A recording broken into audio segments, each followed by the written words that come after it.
শীতকালের বিছানা মানে হলো অনেক কিছু জামা কাপড়, অনেক কাঁথা কাপড় সবই রয়েছে। এখনো কিন্তু বিছানা তোলা হয়নি।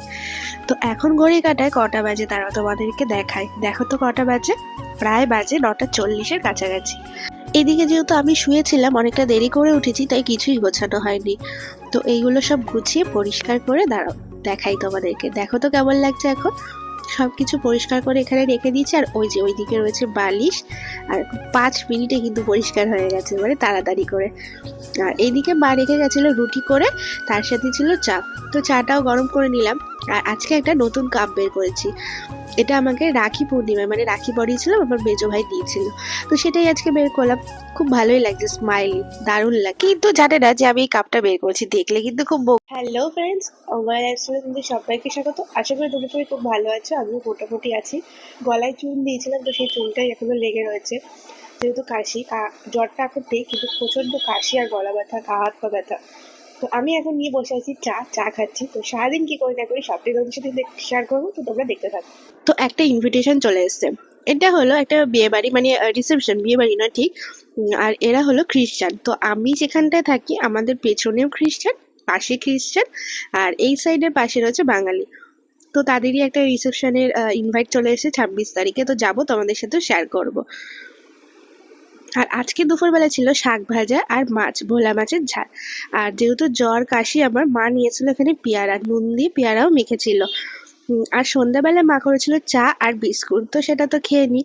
তারপরে খিদেও পেয়েছিল, মা নিয়ে এসেছিল চাউমিন। না, মা নিয়ে আসেনি, আমরা বেরিয়েছিলাম, সেখানেই খেয়েছিলাম চাউমিনটা। আর এটা হলো পরের দিন সকালবেলায় চা আর বিস্কুট। তারপরে কলেজ থেকে আসার সময় এখানে দেখলাম একটা জগদ্ধাত্রী পুজোর ভাসান। তো এখানে কিন্তু আমাদের বিরাট বড় করেই এই পুজোটা হয়। আর এখানে মানে চারিদিকে সাইড দিয়ে এখানে হ্যান্ডমেডের কাজ হয়। তো যেগুলো আর কি দোকানগুলো রয়েছে, সেগুলো প্রায় 1 সপ্তাহ হয়ে গেছে এই দোকানগুলো বসেছে। আর প্রচুর লাইটিংও ছিল সামনের দিকে, কিন্তু যাওয়া হয়নি, আমরা পাশের গলি দিয়ে ঢুকে গেছিলাম। আর মানে খুব সুন্দর লাগছিল। আর এখনো যেহেতু বিকাল বিকাল রয়েছে, তাই আলোগুলো খুব একটা বোঝা যাচ্ছে না। সন্ধ্যেবেলা হলে খুব ভালো বোঝা যেত। তো জগদ্ধাত্রী পুজো তো খুব একটা বেরানো হয়নি, তাই খুব একটা সেরকম ভিডিও হয়নি, তোমরা পাওনি সেরকম ভিডিও। আর মাঝখানে একদিন কিন্তু ভিডিও আমি দিতে পারিনি শরীর খারাপের জন্য। তো আজকের ভিডিওটা কিন্তু মোটামুটি আশা করি ভালোই লাগবে তোমাদের। আর তোমরা যে কমেন্ট করো, কমেন্টগুলো কিন্তু আমি রিপ্লাইও দিই। অনেকে বলো যে কমেন্টে রিপ্লাই দিই না, তোমরা লিখেও ছিলে, কিন্তু দেখবে আমি ফেসবুকের কমেন্ট আর ইউটিউবের কমেন্ট দুটোতেই আমি রিপ্লাই দিই। হয়তো একটু দেরি হয়।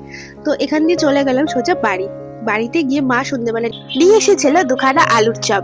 তো এই আলুর চপটা না গরম গরম ছিল, মানে ভাজছিল, তারপরে বাকি দিয়েছে। তো দিয়ে আসতে যেইটুখানি সবাই।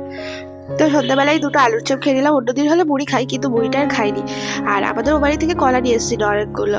তো সেখানে তো সেগুলো খাওয়াই হয়নি, তাই আমি দুটো খেয়ে নিলাম। আর সন্ধ্যেবেলারও পরেই ধরো 9টা নাগাদ ভাইয়ের কীর্তি। ও রেগুলার করে একবার করে আমার মায়ের আর বাবার কোলে উঠবে, আর দেখবে যে ওই কতটা রোগা হয়েছে। মানে একটু করে খাওয়াও কমায়, খাওয়া কিন্তু কমায়নি, খাওয়াও একই হয়েছে। কিন্তু ওর ইচ্ছা, মানে ছোটবেলার কোলে নেওয়া সেই স্বভাবটা ওর এখনো একটু একটু একটু মনে হয়। আর বলছে তুই কি ভিডিও করছিস? আমি বললাম হ্যাঁ ভিডিও করছি, দাঁড়া।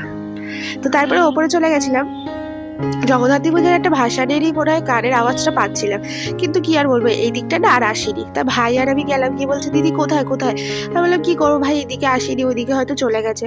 তো একটু সাইডে গিয়ে দেখছিলাম, যেহেতু আমাদের ছাদে না পাঁচিল মানে ঘেরা নেই, পুরো ফাঁকা আর কি, তাই ভাইকে সাইডে দেওয়া যায় না। তাই ভাই বলছে এসছে এসছে, দাঁড়া দাঁড়া। তারপরে বললো দাঁড়া, তোকে আমি দেখাচ্ছি। তারপর ভাইয়ের হাতে একটু ক্যামেরাটা সেট করে দিলাম। ভাই কিন্তু ক্যামেরাটা বেশ ভালোই ধরেছে মোটামুটি। আর আমি কিন্তু বাড়িতে এরকম হাফ প্যান্ট আর গেঞ্জি পরেই থাকি। তো তোমরা হয়তো দেখে ভাবছো কি করছি রে বাবা, কিছুই না, গাছে জল দিচ্ছিলাম। কারণ গাছগুলো না একদম শুকিয়ে গেছিলো, মানে গাছের মাটিগুলো দেওয়া হয় সকালের দিকে, আবার এই রাতের দিকে, বিকালের দিকে মা দেয়। কিন্তু বিকালে আজকে দেয়নি বলে, তাই আমি আবার রাত্রিবেলায় যখন গেলাম, মা বললো তাহলে বালতিতে করে জলটা একটু দিয়ে দেয়।